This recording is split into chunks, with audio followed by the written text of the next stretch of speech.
So welcome everyone to attend the fourth lecture, and today will be delivered by Dragoneer Navvish from the ANU.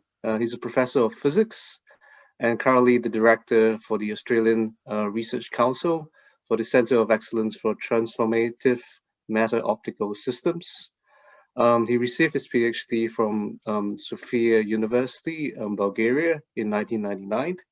And since then, he's worked in the field of optics in many different research centers and many awards, including research fellowships from the ARC, as well as Marie Curie individual fellowships from the European Commission. And he's been working in the field of optics, particularly in photonic structures for many years, including singular optics and plasmonics. And lately, he's been delving a lot into matter optics. We're very fortunate to have Dragoneer here to speak to us about and probably teach us a lot more about metasurfaces that we've all seen a lot in nice literature publication recently. And so for the lecture, at the moment, it will take around 15 minutes, and afterwards there will be an extended Q&A dedicated to answer any questions you would have on matter optics from Dragoneer. So Dragoneer, please take it away. Thanks, Steve, and thanks everyone for coming. So good morning from Australia. I hope everybody is staying safe. So what I want to tell you today a little bit is about our work on metasurfaces and meta-optics. In particular focus that I will put is on biosensing and bioimaging. My research is mostly on the sensing, but of course the things come naturally, they're naturally connected with bioimaging as well. We were recently awarded a large Center of Excellence from the Australian Research Council.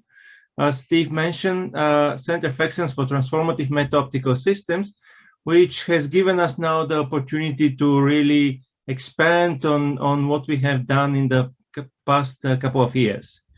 So the center, try to introduce first the center, and then we'll give you a little bit of introduction to the field, and we'll go also to a bit more specific towards applications, because this is a different field. So feel free to interrupt me anytime, and I'll try to clarify the issues as we go. So first, starting with the center, which we call TEEMOS, is a center to deliver smart and miniaturized optical technologies based on nanostructured materials. And it's aiming to make an impact on the society with the magnitude of what we've had with the transistor and the Wi-Fi.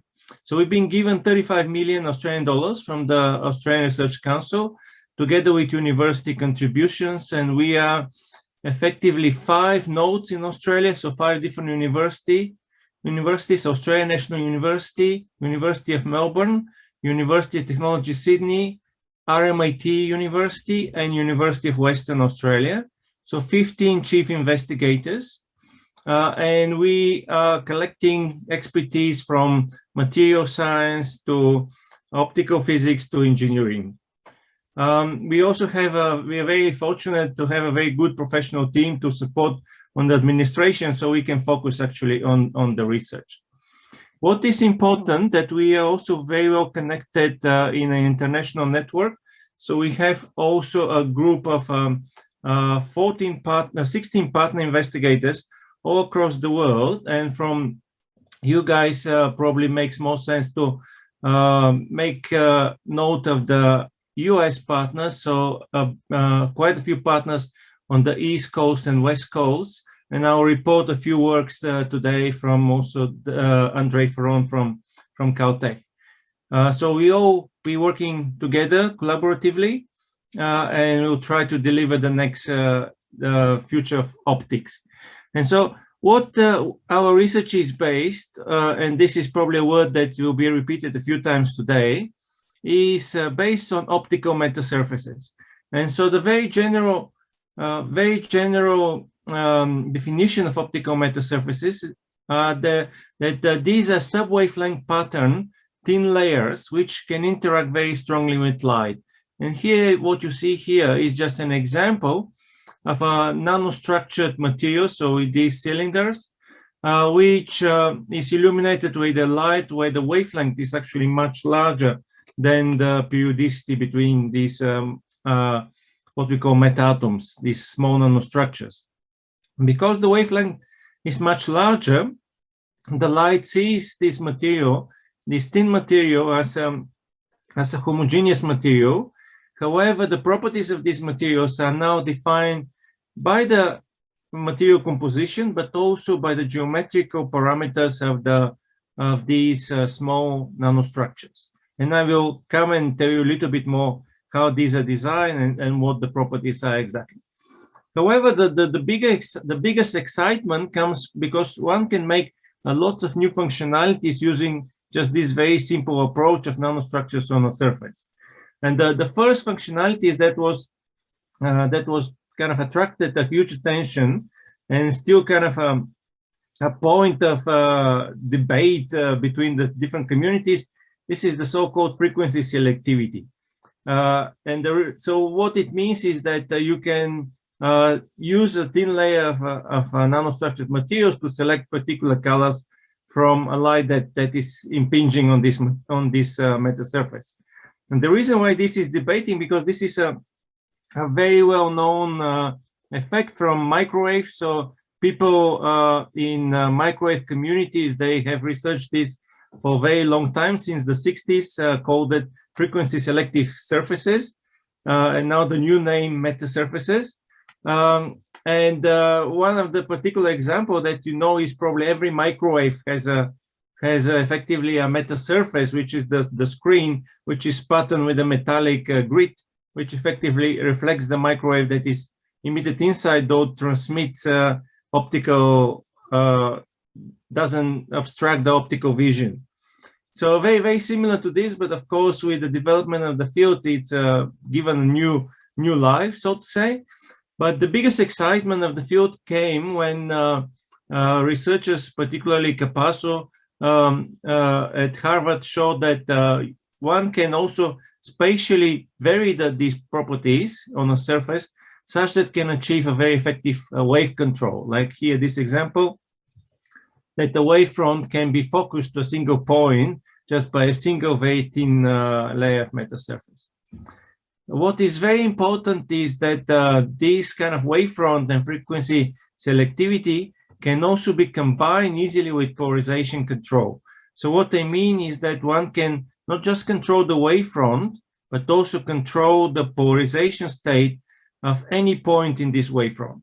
So this becomes like a powerful tool now for various applications, in particular for excitation of molecules and material processing.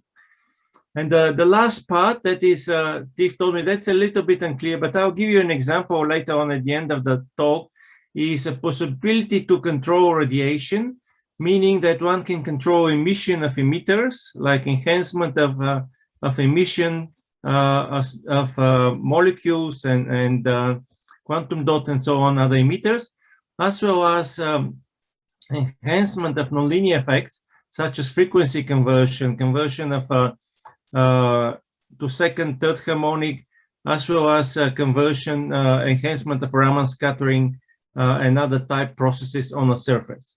So a particular example of this could be surface enhanced Raman scattering and so on.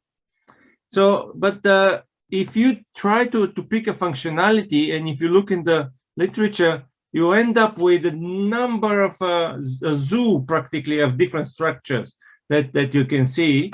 Some of the structures first that were employed were metallic, and they used kind of design borrowed from microwave community. These are V-shaped antennas.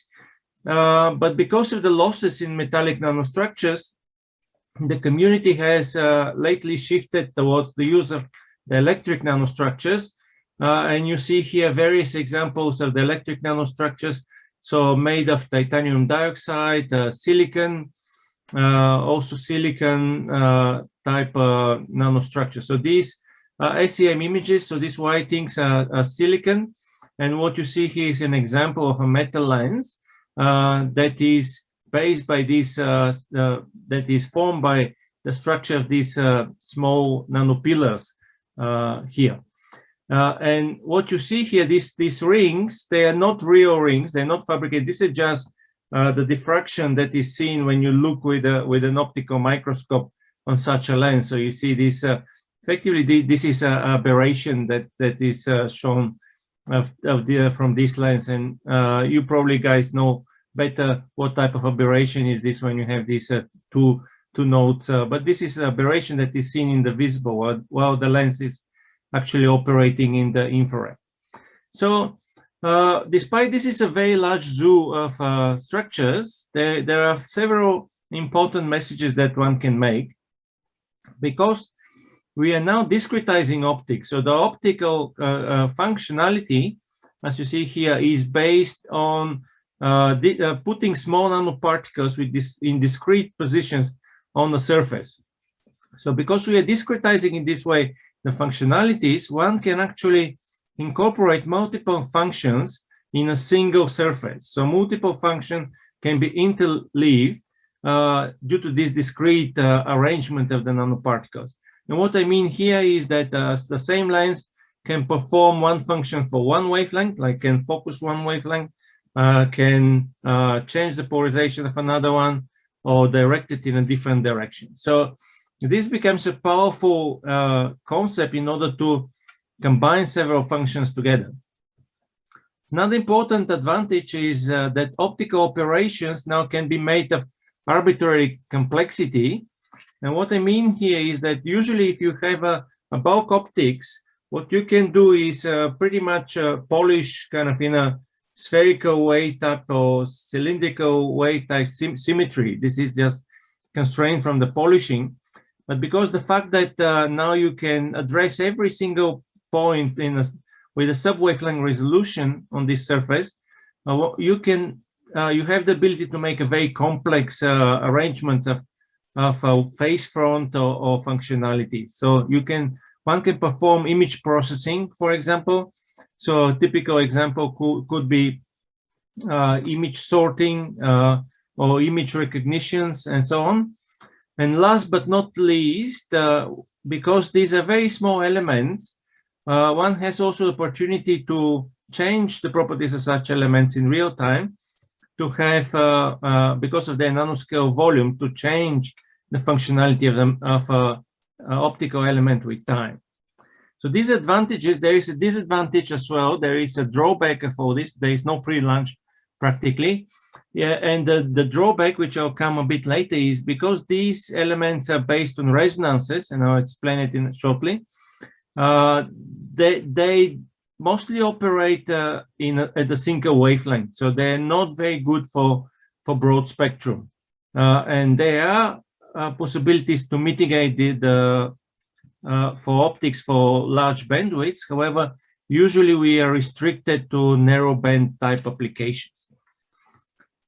Okay, so as I said, because one has the opportunity to put lots of different elements together, one can make any type of optical element. And the one that is most common is the so-called meta lens. And this has given the rise of the concept of meta optics. So meaning meta coming from the Greek word beyond, meaning that we are making optics that is beyond what exists today. And indeed, in a meta lens, what you see here as a schematic, we have for the first time a lens that is not just defined by the physics of refraction and reflection from surfaces, but by scattering from these small nanoparticles. And a meta lens can now be much thinner, 1,000 times thinner than a human hair, which effectively allows for ultimate miniaturization of the component. So you can think about it like an iPhone where the lenses are sticking out. We can potentially put these lenses much closer to each other to make a thinner phone, which is a big thing. And the way this works, the way the physics of such scattering works is that every one of these elements, as seen here on this SEM image, effectively captures the light inside one of these are silicon cylinders. Now, when the light comes in, resonates in this silicon structure. So this is as a resonator for light. So if you think about it, like this bottle resonates for acoustic waves. Similarly, these cylinders also resonate for the particular wavelength of light. Once the light is captured inside and is being shaped inside the resonator, and eventually is released with a particular polarization, particular phase, and sometimes even different frequency. So what is very important is that not just you can make a lens, but as I said, you can make lens that can perform more than just focusing. And this is one kind of cartoon here, that it is possible to make a smart lens that not just image cells, but also recognizes cells that are diseased and healthy. So that's what we call the smart lens that can see more than the usual lens. And I will tell you a little bit later what I mean in this particular case. Another very important example, which actually is a practical and very powerful, is that in meta optics, and we can make optics that is completely flat. So optics that is planar, and in this way, one can effectively do fabrication of optics that is compatible or similar to chip making because of the planar type of fabrication. So in meta optics, the biggest kind of technological advantage is that meta optics is merging optics with chip making. And considering the huge scale of the infrastructure for chip making, that makes a big advantage for potential mass fabrication of meta-optical components and meta-optical systems. And this is one example that one can print optics as on a wafer, on a simple wafer, using CMOS compatible technology, and from this to make a lens that will focus light. And very importantly, the light that can be focused can be easily adjusted all the way from the visible to the mid-infrared range. And so you think, okay, so this is for lenses particularly, we have a lot of very good lenses in optics, but especially, but when you start going to the mid-infrared range, the things get a bit more complicated, and you need new solutions that can be easily deployed in the practice. So the physics behind this comes from theory that is well known already more than 100 years ago. Gustav Mie developed the so-called Mie theory, which gives the scattering of spherical particles that are excited by light, and these are given by this expression for the scattering, for the extinction from such particles, where these coefficients A and B, A, B, and C are given here by this expression. So effectively, these are Bessel type functions, and they define the mode of spherical nanoparticles. So while these are complex type expressions, there is one take-home message that one can take, that in such nanoparticles, one has two modes, electric type family. So so this is the magnetic type modes. No, let me see. So this is the electric type modes. Apologies for that. Where the electric field oscillates in a particular fashion. So here it oscillates up and down. Here it oscillates in quadrupole type fashion. So first mode, second mode, and so on. And the magnetic type family, where the magnetic field oscillates up and down, while the electric field circulates in a particular fashion. So these two type of families of modes define the scattering of spherical nanoparticles. And you think, so this is kind of very simple, and it's effectively, it it is same thing as scattering by acoustic waves by acoustic cavities, like a drum, for example. And I'll give you a little example. Here's the lowest frequency I'm not sure I vibrational shared pattern in a the circular sound of membrane. this. Did I? This circular No. membrane is a piece of dentist Okay. rubber dam. So this stretched is over a short length of PVC experiment for pipe sound with waves, rubber bands. which is excited by this lowest pattern, the speaker. entire membrane moves And up this and is a down together membrane as that one is piece. vibrating on a piece of cylinder. Here's the So second pattern. that was the first same mode. membrane, Now but it's a little bit the higher guys have frequency. changed the Half of the frequency, membrane moves up while the other half and is the moving down. membrane There's now a moves to the line second one. right So across the we have an diameter excitation of the first of the first that doesn't mode, vibrate at the all. second mode, and then you change to higher frequency, and we'll see the excitation of the quadrupole type mode. Here's the third pattern. So this is the Membrane. There higher are frequency, two which is giving sections. this Actually, it's kind of quadrupole like mode. a cloverleaf pattern, two opposite sides of the.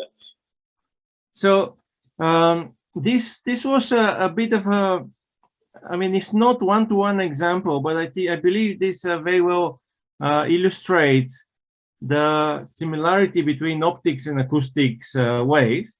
However, there is one important difference, and as I mentioned, this important difference comes from the fact that there are two families of mode, the electric and the magnetic family.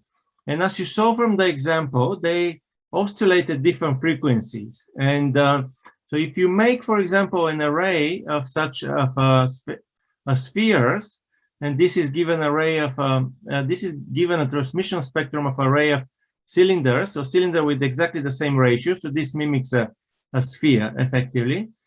In the transmission through this array, you will see the two modes, the electric and the magnetic and the electric mode, as we saw before. And they are the two different frequencies which will be excited by the light.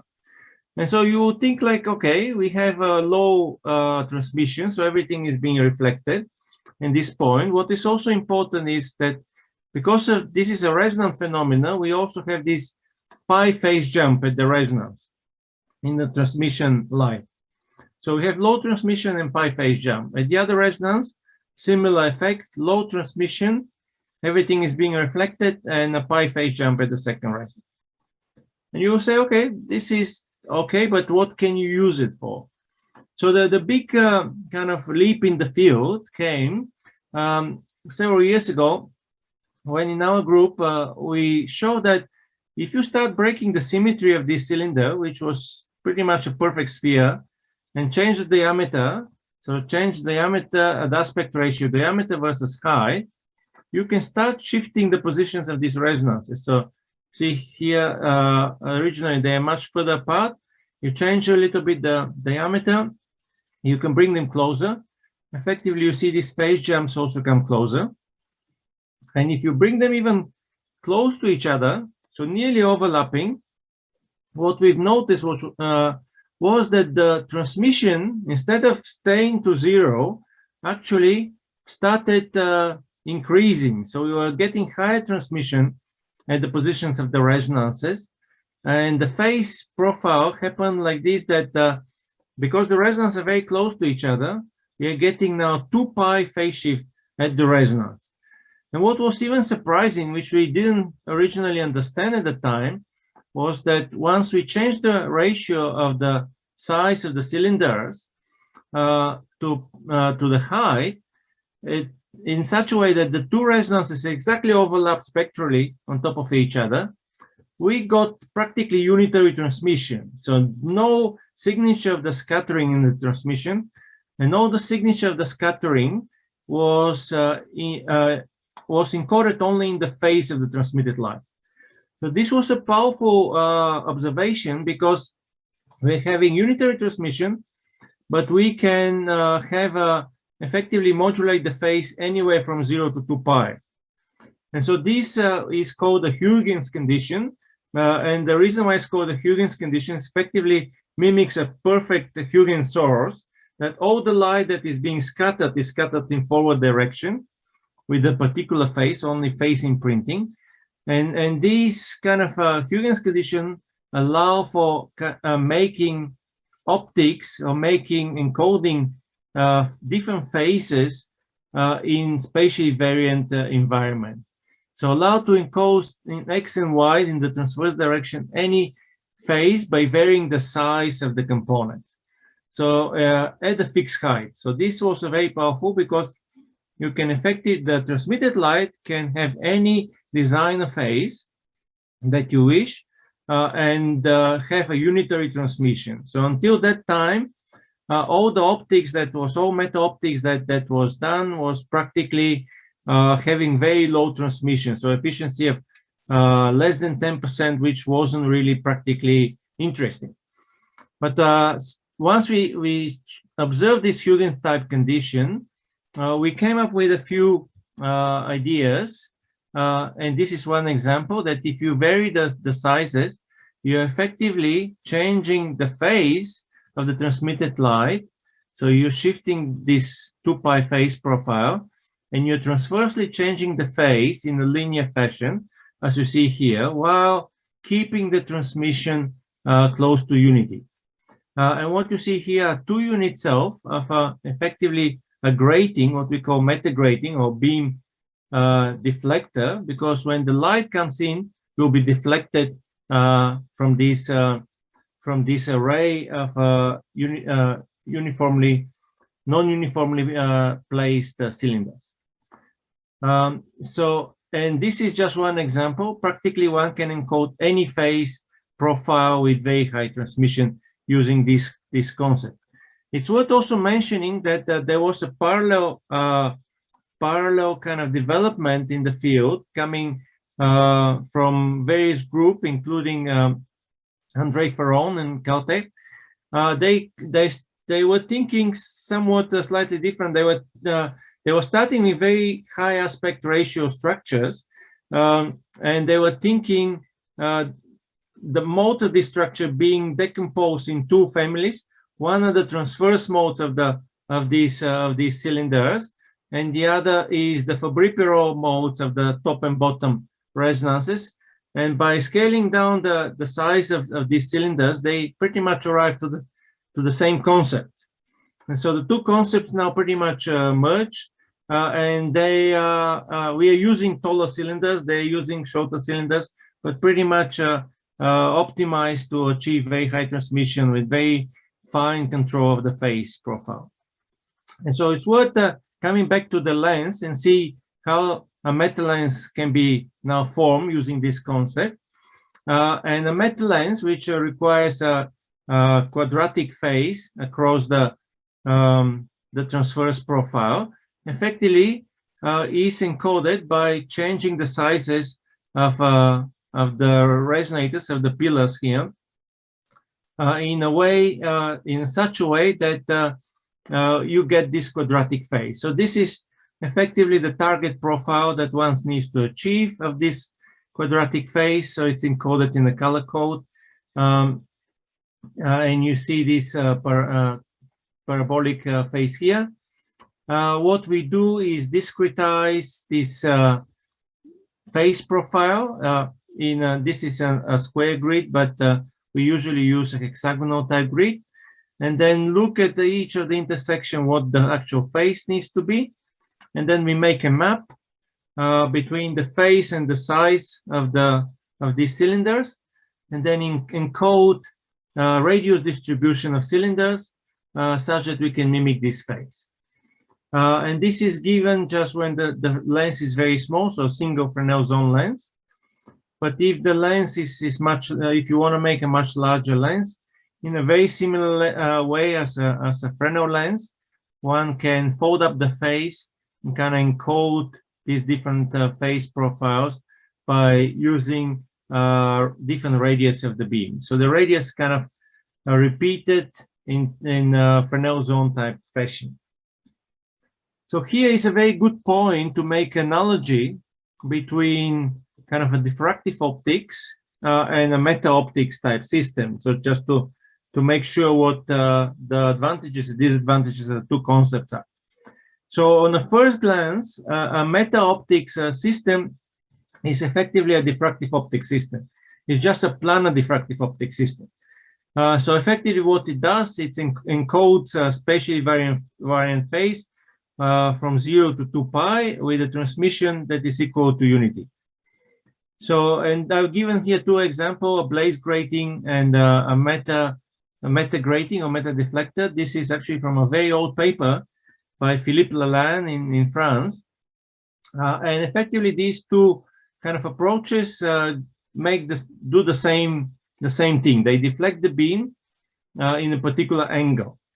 So in this approach, so technologically there is of course a difference, because it is difficult to make these very smooth phase profiles in a diffractive optics, while making this through lithography is a much more standard process.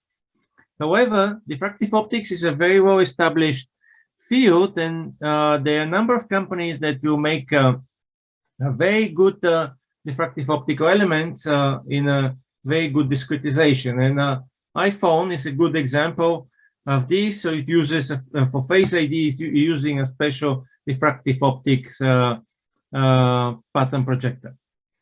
So what is then the difference? There are several subtle differences. One of it is that in a diffractive optics, when you start bending the beam under a large angle, you get this effect of shadowing. So the light that is bent here is being shadowed by this edge of the diffractive optics, and not all the light is being transmitted through. So the efficiency of the diffractive optics is effectively limited by this shadowing effect. And most diffractive optics that you see will operate at fairly small angles of deflection. Also, diffractive lenses also will have a similar issue, so they will work well when the numerical aperture is low. However, if you want a high numerical aperture diffractive lenses, you start losing in the efficiency in the diffractive lens. So this effect is kind of mitigated in the meta optics.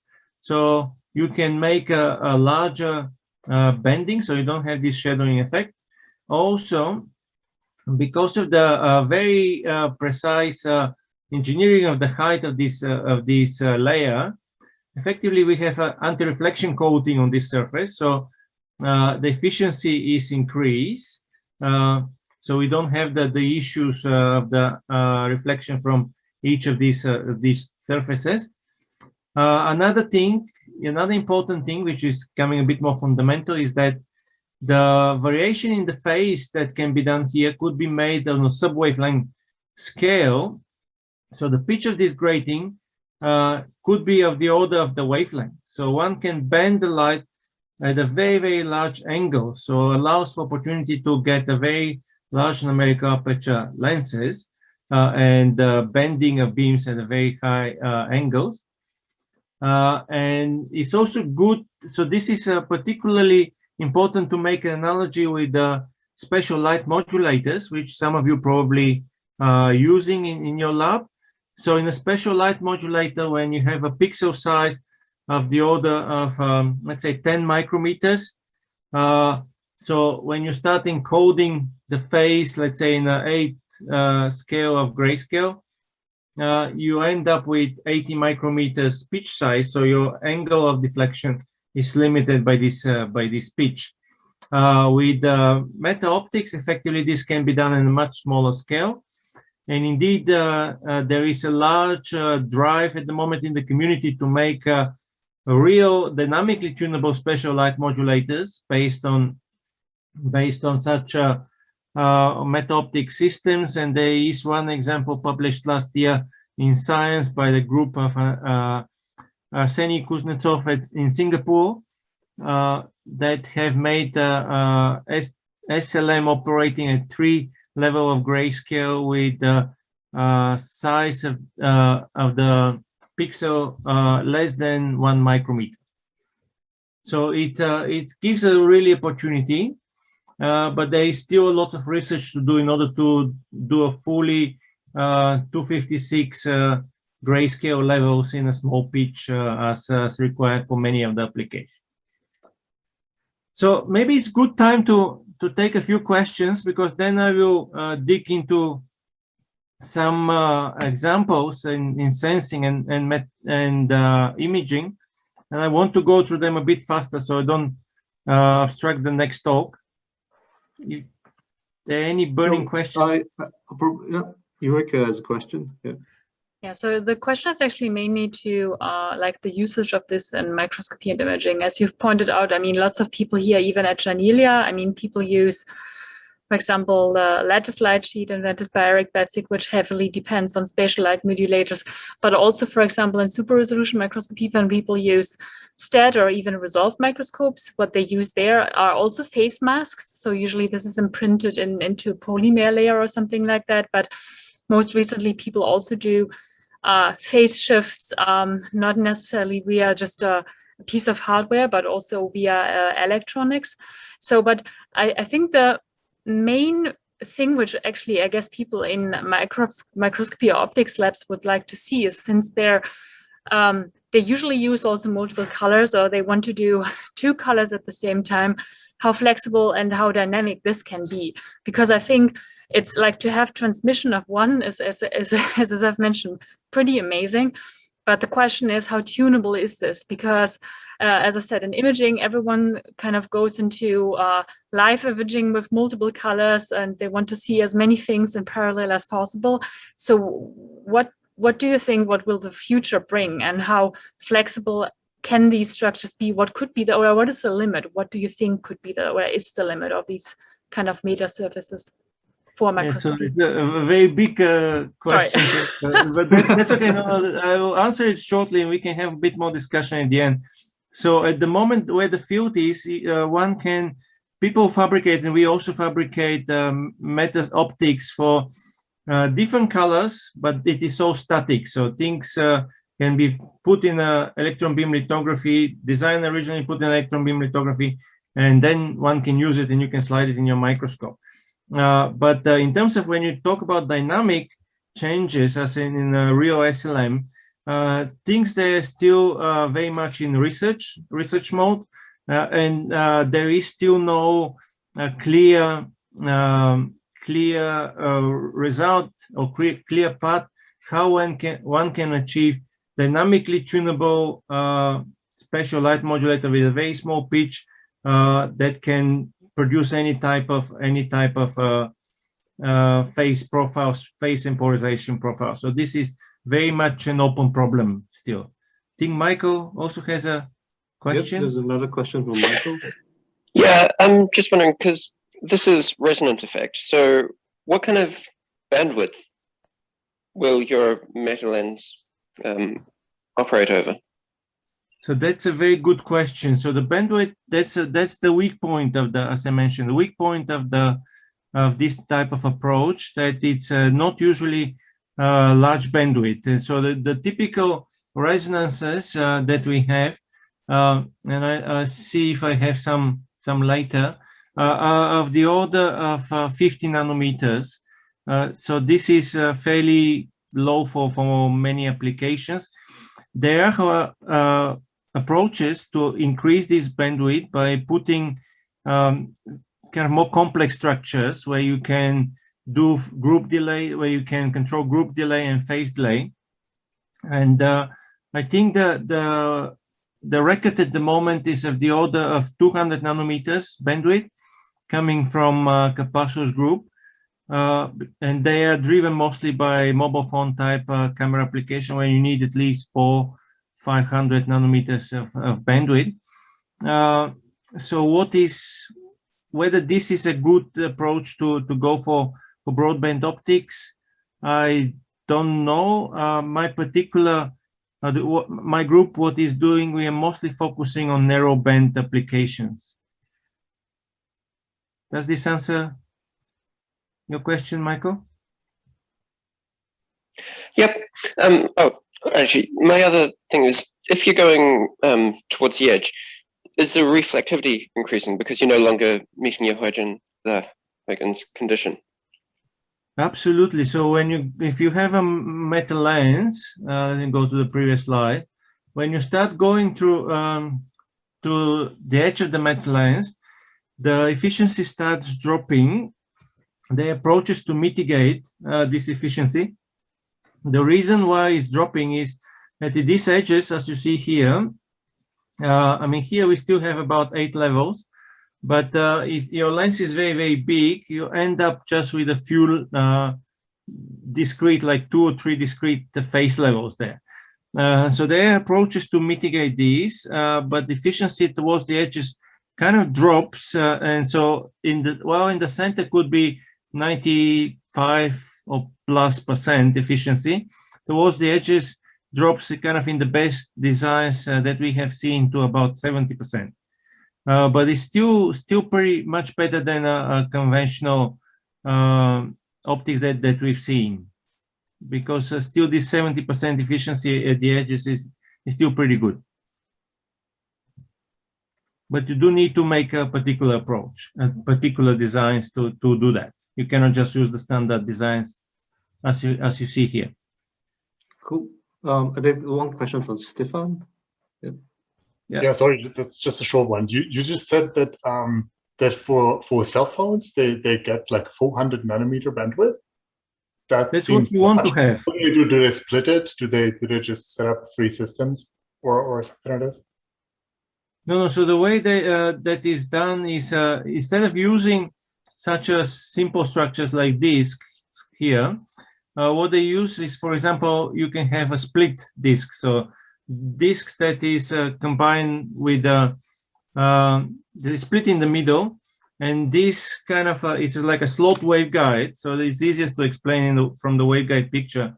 A slot waveguide. So once you change the wavelength, the mode changes so much that the dispersion of this mode is different. So you are able to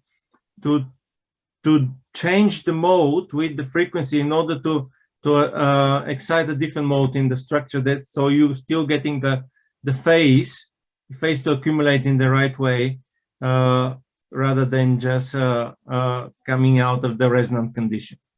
So it's a multi-channel or multi-band multi-mode, okay. Multi-mode systems. Yeah, I should make one example for the case of polarization optics, because that is based on slightly different approach. Polarization optics, like if you want to make a polarization encoder of your beam, and sometimes in a light sheet you want to make a very complex Bessel beam or cylindrically vector beams and things like this. These polarization approaches are actually fairly broadband. So we have seen there hundreds and hundreds of nanometers of bandwidth for polarization encoding. So because of, in view of time, I actually run out of time, so I'll skip this biosensing. But it's great that it's very engaging. So let's probably keep going. Yeah. So okay, so I'll just tell you the biosensing. The idea is that we have these resonances, and if you have molecules on top of the surfaces, the resonances that we have are shifting. And then the sensitivity of such a sensor is effectively defined by the shift of the wavelength divided by the refractive index, or the mass of the molecules that you're putting inside. And effectively, if you use a single wavelength laser to measure this shift by looking at the changes of the intensity of the transmitted light before and after, you can strongly increase this sensitivity by using narrowband resonances. So like resonances with high quality factor. The quality factor is defined by the width of the resonance, the carrier wavelength of the resonance divided by the width of the resonance. And in this way, one can measure particular concentrations of molecules. And the selectivity of this is defined by, usually, we call it label-free, but the selectivity is defined by surface functionalization of the surfaces. So you can attach through some chemical assays, you can capture these molecules inside.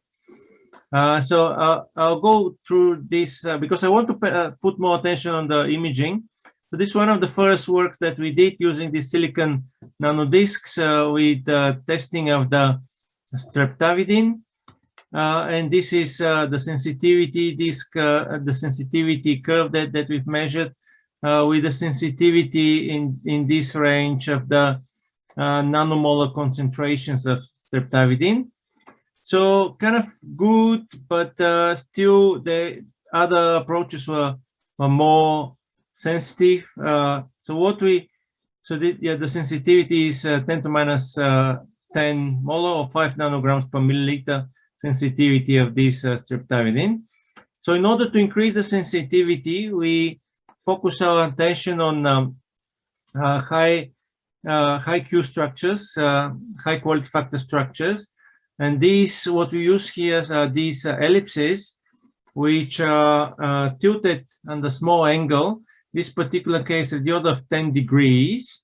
And we, together with a group in EPFL in Lausanne, we made these chips of small patches of such ellipses. And in each patch, we scaled a little bit the sizes of the ellipses by this scaling factor S. So once we had the scaling factor S, each of these small squares was resonant a slightly different wavelength. And we made particularly this to be resonant in the mid-infrared wavelength, such that we can measure the two amine bands of molecules. And when we had molecules on top of this, by imaging the whole array, we effectively perform a spectrometric, a spectroscopic type analysis when we see the dip in the reflectivity from these arrays due to the presence of molecules and the resonances of these molecules in the amine 1 and amine 2 bands. So in this way, if you image this whole structure, one can immediately obtain a fingerprint or barcoding of the molecules, and from this barcoding, it is also possible to obtain the concentrations of mixture of two or more molecules. And these are some of the SEM images of these structures. So we took this further, and this is what we're doing a lot in the ANU for one of the grand challenges of the Australian National University for applying this for diabetes. So this is a high Q structures based on these two cylinders, and we integrated this so with Steve's help into microfluidics type channel, so we can measure the sensitivity. And we apply this for several different biological assays, in this case, antibody types of mouse IgG assays, and we measure concentrations of these type of activities. I'll skip this part. I mean, this is maybe just to explain it very quickly, because this is a combination of spectral sensitivity and wave shaping. So in the biosensing, most of the sensitivity comes from measuring of the spectra of the resonances in the shift of the spectra, as I mentioned before. However, such kind of measurements are very sensitive to the laser light that you are shining on top of the structure, or to how good your spectrometer is. So if you have a really good spectrometer with high resolution, you can measure with very high signal to noise ratio. And sensitivity is one of the measures that people use. However, this is not the best measure of limit of detection, because the limit of detection for such sensor is actually defined by how good your spectrometer is, or how good your laser source is, in order to reduce the signal to noise. And we saw this kind of in the hard way. We discovered it because we use a battery-driven laser to measure some of the concentrations, and when the battery was kind of wearing off, we saw these changes of the intensity, which were not due to the changes of the concentration, but changes of the battery. So we tried to come up with another approach that is actually insensitive to the power of the laser that you have. And we combine the spectral advantages of the biosensors with effectively metagrating, which is mimicking blaze grating, which is called diffractive type sensor. So in a diffractive type sensor, what we are doing is we are measuring the ratio of the diffraction orders on a camera, so 0 in the first diffractive orders. And by measuring this ratio as a presence of molecules on the grating, we can obtain the sensitivity of the, we can obtain a very high limit of detection for sensitivity, which is independent on the source and doesn't require a spectrometer. So effectively, it's a grating, meta-grating, which acts as a spectrometer.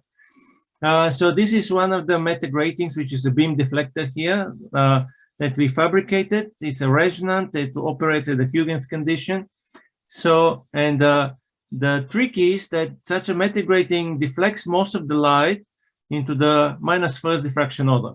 So once you measure the, once you calculate the ratio of the diffraction orders, the diffraction ratio between the first and the 0th diffraction orders, because the 0 diffraction order has very little light in it, the diffraction ratio is actually very, very high, and effectively is giving a very high enhance of the sensitivity of such a sensing device. So you see here this device and some of the measurements first of a glycerol concentration, which is gives a sensitivity of 616 inverse refractive index unit. So this is just reflowing this glycerol concentration, then flowing distilled water, then glycerol concentration with different concentrations here. So refractive index is changing, and we're measuring these changes of the refractive index by measuring the intensity ratio between the first and the 0th diffractive order. But as I said, this is not the exact measurement, the best way to measure the sensitivity. And the best way is to, the limit of detection is to actually really check the limit of detection for when you have a bioassay. In this case, again, we use a combination of GLIMO, then mouse IgG and anti-mouse IgG type assay. And this is just a comparison. So if you look at the change of the spectra by such a detection, you have these minuscule changes of the position of the resonances of less than a nanometer, which are very difficult to detect spectroscopically.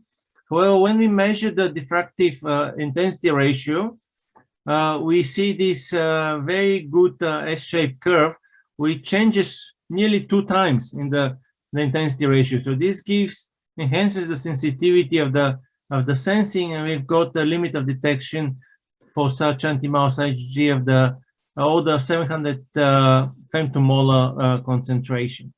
So we were very proud of this because it's absolutely stable and allows for miniaturization of sensing devices. And now I really come to this topic that you probably most close to you. It's not the topic that I'm the biggest expert, but I'll try to cover a few of the highlights that I see in this field coming up recently. So in the field of bioimaging. So the first example that was coming in this field came in 2016. So this is this Nature Photonics work. It was a combination from the group of Murner in Stanford together with Andrei Ferron at Caltech. And so what they did at that time was kind of single molecule detection in a PMMA on a cover slip. So, and the difficulty is, and you guys probably know this better than me, is that each molecule has a different orientation of its dipole of emission. And when it the dipole is oriented differently, you end up with pattern in the back focal plane that is quite differently polarized for different directions, and also it's hard to see exactly the position of the molecule. So the localization of the molecule is very dependent on the way this dipole is directed.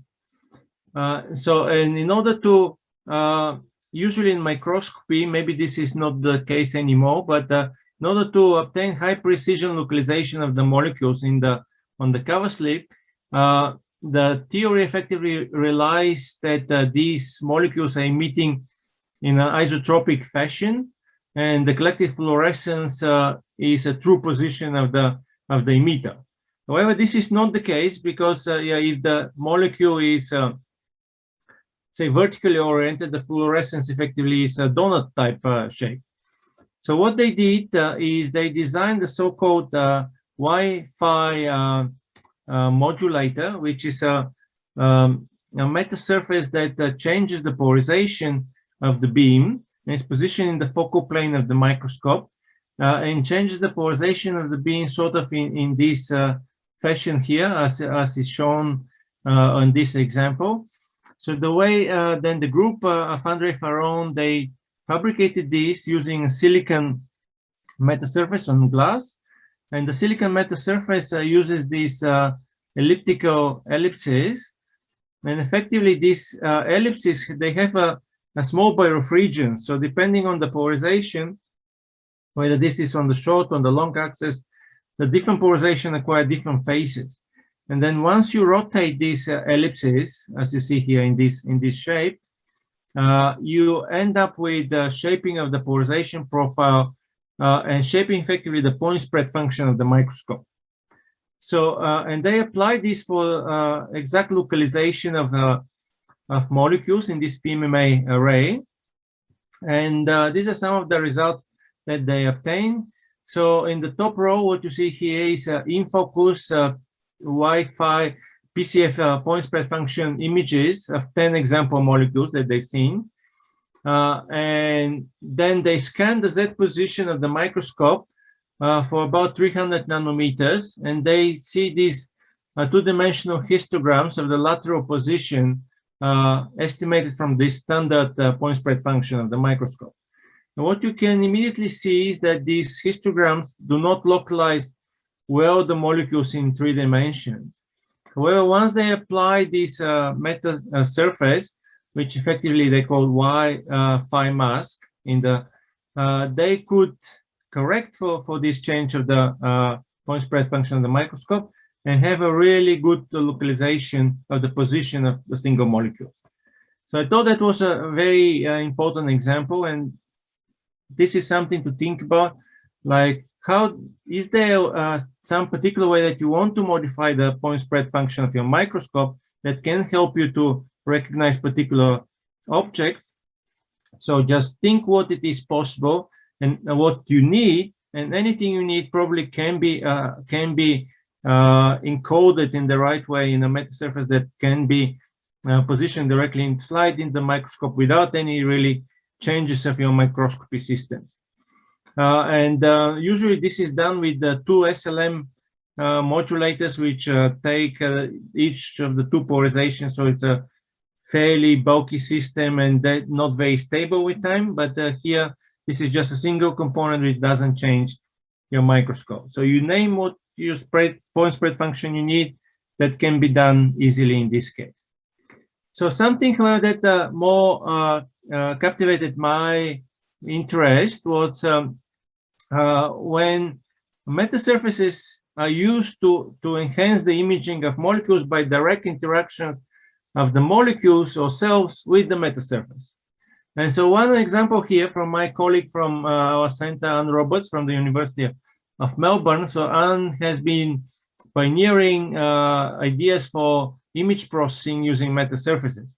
In this particular case, what she really wanted to do is to be able to detect the phase changes using a metasurface, such that the phase changes can be transformed into intensity variation by a single metasurface. Now I'll tell you how this is done, but first with the application. So what they want to use this is for monitoring of cells. And in this case, they have HeLa cells on a metasurface device, which is represented here by these square type patches. I think they keep it a bit secret for now. I'm not sure if this is silicon or metal, but they look on the microscope, and this is what they see. Without the metasurface, kind of it's difficult to recognize any cells here. However, with the metasurface, which changes effectively phase to intensity, you can see the positions of the cells on the microscope slide very clearly. And this is one video given by my colleague, Professor Tim Davis, also from the University of Melbourne, that shows in real time how you can enhance this observation of cells by using such a metasurface that transfers phase to intensity modulation. Effectively, this is a phase contrast type microscopy, what you see here. So of the device, so this is similar to this upper image here. There are lots of cells, but you don't see it. And on the device, which is on the metasurface itself, so that you can clearly see the positions of all these cells, how they're distributed. And this is just done by a very standard microscope, just using a metasurface type cover slip. And if you slide it back, so if you slide back, you'll see the things disappearing now from view, the cells disappearing. And this is the metasurface on the top, just a clear cover slip on the bottom. So the way this works is explained quickly here, because we recently published a work which explains this by considering the Mie resonances of the metasurfaces. So we use a silicon type metasurface, silicon on glass. It's a hexagonal array of cylinders. It has two resonances, magnetic and electric resonances. So this is in the near-infrared what we've seen. And effectively, this metasurface performs so-called edge detection. So what edge detection is gives you the edges of an image. However, mathematically, the edge detection performs the second derivative of the image. So if you have a phase profile, this phase profile is immediately transformed by the second derivative into intensity profile. But you can understand this also as effectively what the metasurface does. It does it's a high pass filter for higher spatial frequencies. And this is what you see. So for this is what's explained in these two plots. So at the resonance, we have zero transmission of the light that is going straight through the metasurface. So all these low frequencies are being blocked, but the higher frequencies are being transmitted. And similar for the magnetic resonance, which performs actually a much better functions here, magnetic resonance of the metasurface. So very sharply filters the low frequency component and fully transmits the high frequency component.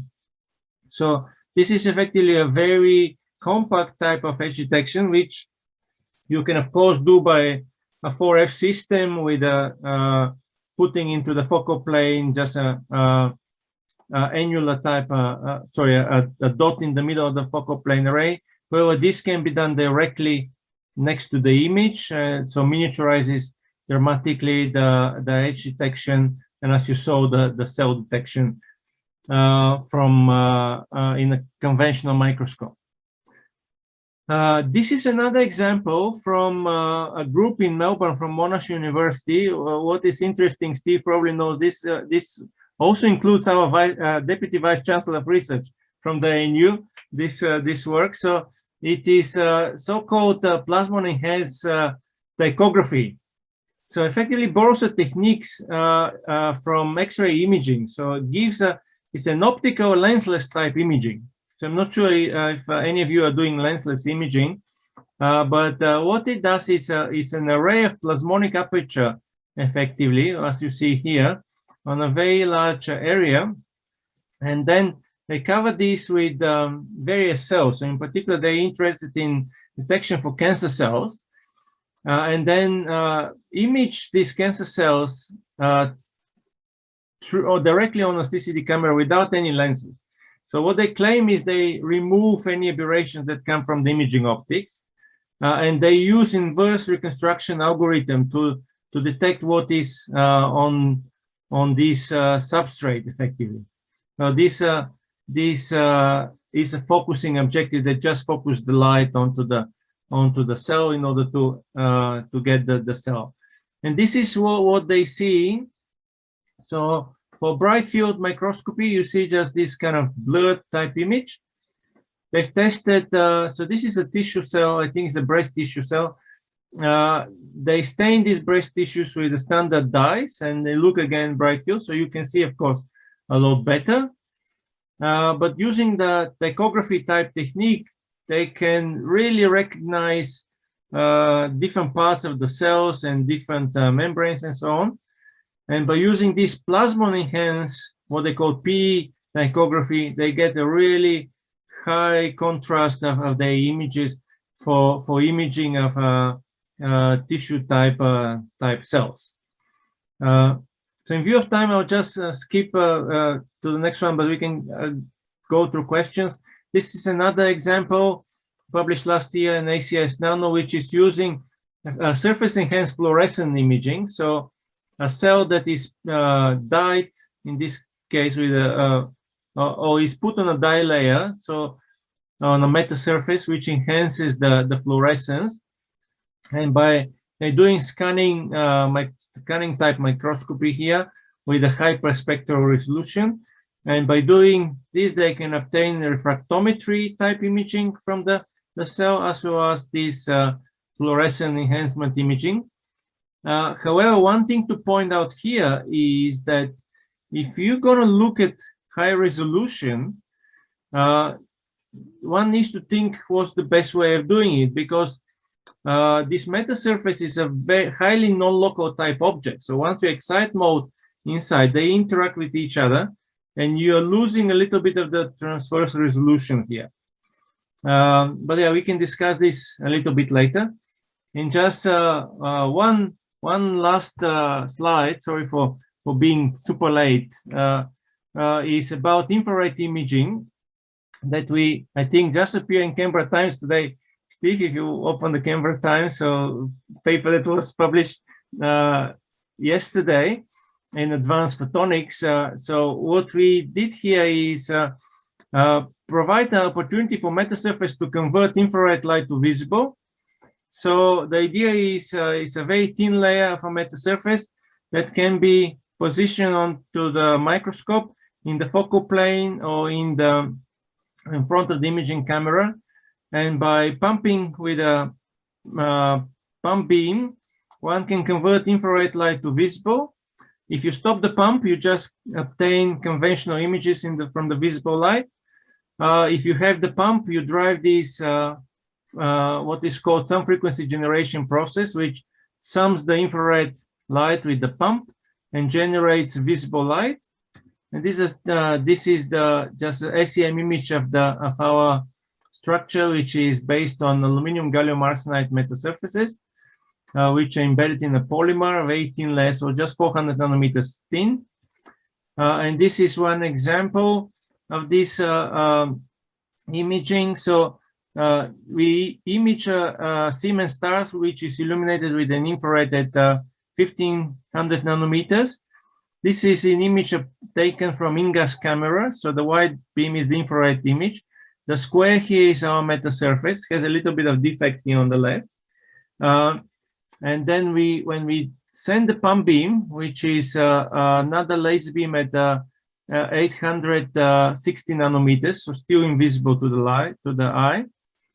But they get you drive this nonlinear wave mixing, and then the output, you see these images of the Siemens stars, which are green. So this is a true images obtained just in a very conventional, cheap Tolapse camera, $200, which you can obtain these similar images of this Siemens star in a standard conventional CMOS camera. And by turning on and off this pump beam, you can switch between infrared and conventional visible imaging. So I think that, sorry about the delay. So I hope I show you that metasurfaces and meta-optics offer unique opportunities for efficient light manipulation and hopefully for imaging, offering very high transmission optics, very high efficiency optics, low loss, full phase coverage, polarization coverage, and scalable and CMOS compatible fabrication with hopefully large area kind of fabrication. And I showed you a few examples, which in terms of sensing and imaging And we'll be very excited if you think of something that where we can help you and work together with you guys. So thank you for this, and I'm happy to answer questions. Thank you, Dragomir, for very excellent talk. I think we had actually it's not that long because we've taken into account question and answers. That's actually quite good. Really enjoyed the talk, and we're opening up for questions. I'll be the first to go. I have a quick question on, I guess, working distance and NA. So there's always a struggle between working distance of any optics that we have and numerical aperture. And do you think that Metasurfaces is and could be an answer for that? So what is currently being demonstrated is lenses with NA of 0.9 and efficiency of 90%, which is, I believe, very good and very good opportunity, with the drawback that this is for single wavelength. When you go to longer to broad spectrum, what is happening is that. So I guess Dragomir is about working distance in terms of where the working distance is it's just defined geometrically by the NA. So if it's 0.9 and right. Aperture of the NA aperture of the lens of a few millimeters, so you can define it's several microns what you get into the working distance. So I'm not sure. So in order to increase the working distance, you need to fabricate larger lens with and that will increase your working distance. Yeah, so that should be possible, and it's purely geometrical, or like what aperture you can do, and what NA you need to have. I see. So I guess just to summarize, it would be possible to get a fairly thin lens that can achieve very high NA, and whatever working distance we would define. Is that correct? Yes. So very thin lens with NA kind of record of 0.9 at the moment. What we have done in my group, the maximum that we have achieved is NA of 0.7. But certainly, yeah, depending on the need. So I'm happy to work also to pushing this limit towards the higher NA. Cool, thanks. Any other questions? Structure size into say silicon structures with the height and geometric parameters. So that can be done fairly quickly. And we can do it in a few days, but there is also a few standard software packages that one can. There is the group of Shanhui Fan from Stanford. They just released a software for large lens optimization, which is running on Amazon Web Services. They also have subscription models. So if you just want one, one design comes to a bit expensive to use these packages. But if you want many different designs, then these subscription models are probably good. It sounds like the best way or the better way is to collaborate with experts like you for the design and team up with many labs with the same application to lower down the cost of fabrication. Yeah. For now, this is probably the best way forward, but I believe this is gonna change soon, because there's quite a large industry interest in this technology. There is a big drive, and there must be a solution, but I don't know it yet. I have another. Sorry. I have another question. No problem. Yeah. It's for the performance of the metal lens or the metal surface. So you mentioned, you gave an example of the diffraction angle. It can achieve larger diffraction angle than the SLM. So I was curious. So what's the diffraction efficiency?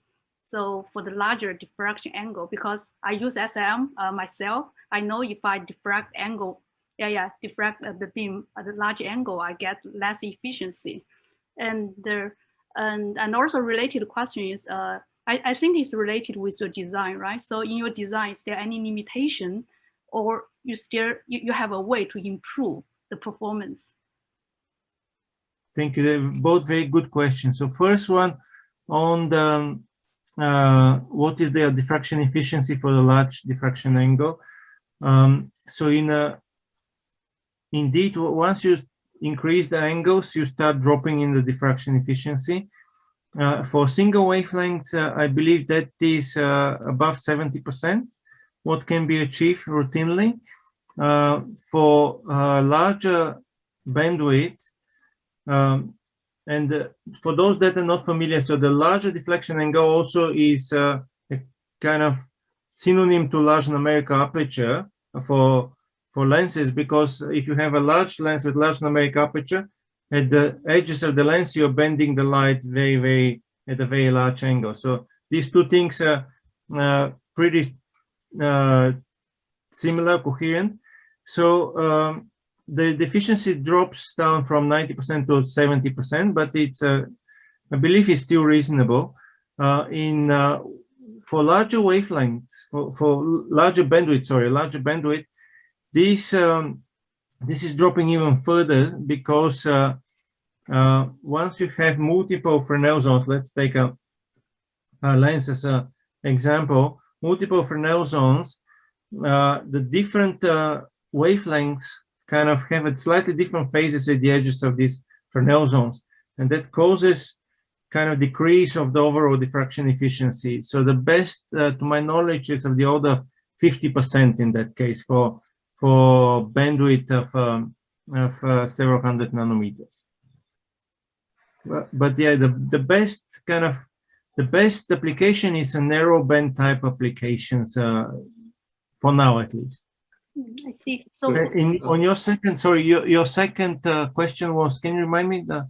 Yeah, so you mentioned the 15 for the band, for the wide band. So for 17 for the routinely operation. So my second, my related question is, so is that possible to improve the design in the future to increase the efficiency, or is some theoretical limitation there? So very, very good question. So what's the limit in this case? To rephrase it a little bit, where is the limit and why it still cannot be 90%?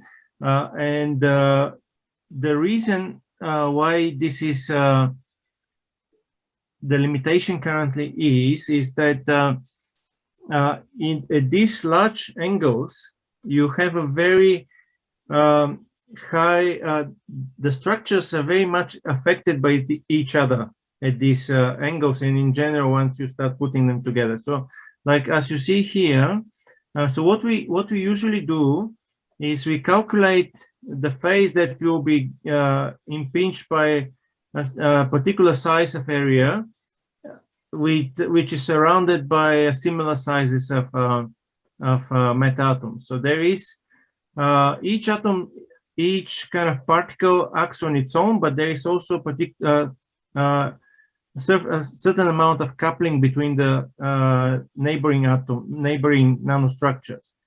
And this coupling becomes very critical at these large angles. And so in order to optimize this, one needs to optimize the whole structure.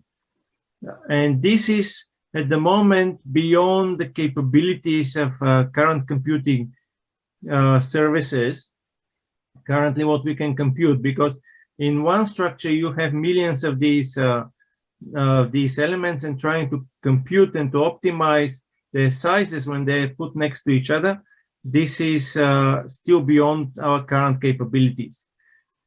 So usually we take some approximation there, and these approximations that we take, they are the ones that are limiting the performance. So there is a big effort, and I mentioned the group of Shanhui Fan at Stanford University, who are trying to compute large area in order to optimize and to increase the efficiency.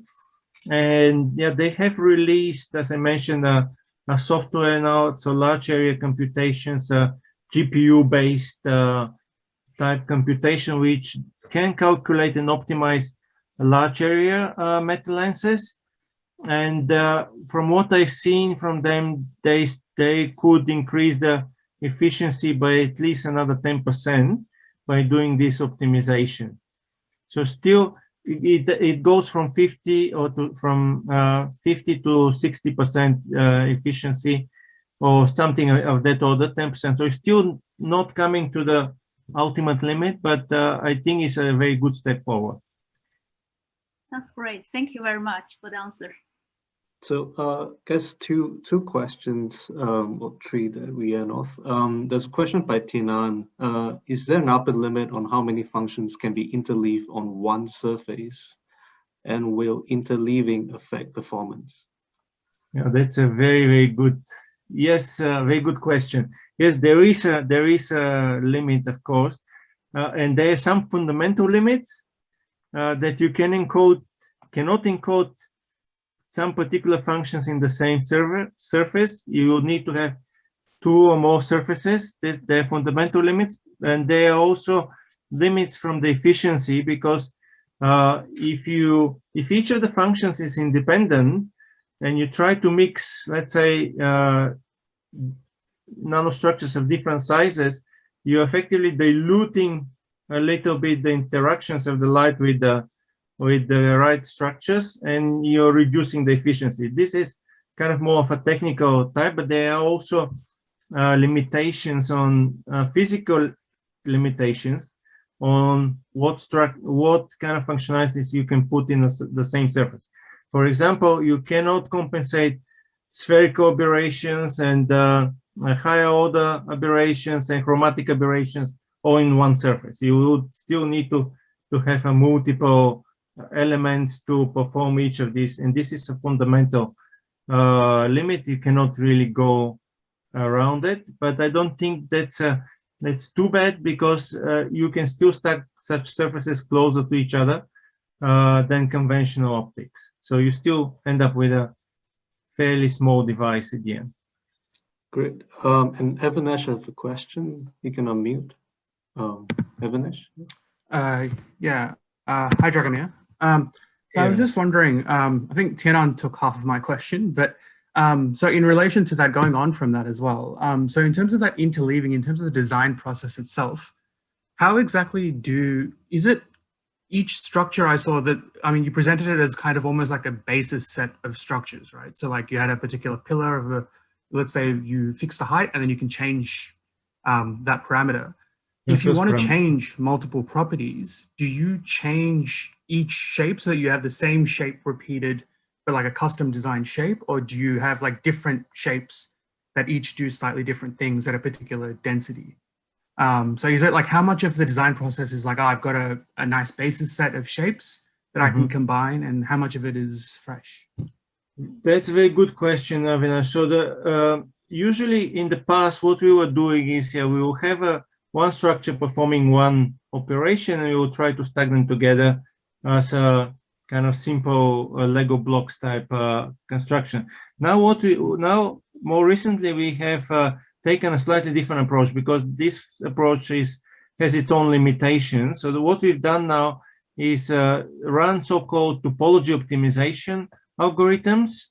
So this is coming fairly standard these days for photonics design. So what it does, you say, I want this function, and you let the computer run and change the topology or the shapes of your structure in order to derive the right functionalities. And you end up with something that is unexplainable, to be honest. Like, I cannot tell you why the computer comes up with these structures, but it does perform superior to if you just want to put structures of from a library that you have pre-calculated.